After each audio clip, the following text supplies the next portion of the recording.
And interestingly enough, our chairwoman, who is so passionate about this today, she missed every single one of those improper payment hearings. But just to be clear, I was there, so I don't want anyone to believe that Democrats just come to work and don't plan to do work. In fact, I'm trying to figure out exactly what it is that the Republicans believe our job is, because right now they have relinquished their constitutional duties over to an unelected bureaucrat, someone who no one went out to vote for. And absolutely, he is occupying the Oval Office, as we saw yesterday. And that is a first for me, to see someone occupying the Oval Office who's never actually been elected to the Oval Office, and actually answering more questions than the person that allegedly got elected.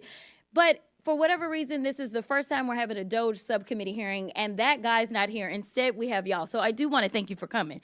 But I will say this. It's also interesting to me that in the first few days of Doge existing, we know that they are trying to get rid of the Department of Education, USAID, Consumer Financial Protection Bureau. They're laying off FAA workers. They are going after the FDA, the CDC, the HHS, the FBI agents, and they're talking about getting rid of FEMA. The Department of Defense, that takes up approximately 50% of our discretionary spending.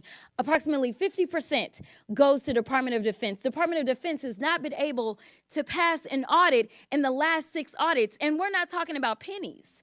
And if we could get all waste, fraud, and abuse out, that would be fantastic. But let me talk about the big numbers. When we look at, say, our entire workforce, our federal workforce, as we're trying to somehow fire all of them, they don't even make up a total of 5%. It's even less than that when we look at our budget. But let's talk about defense.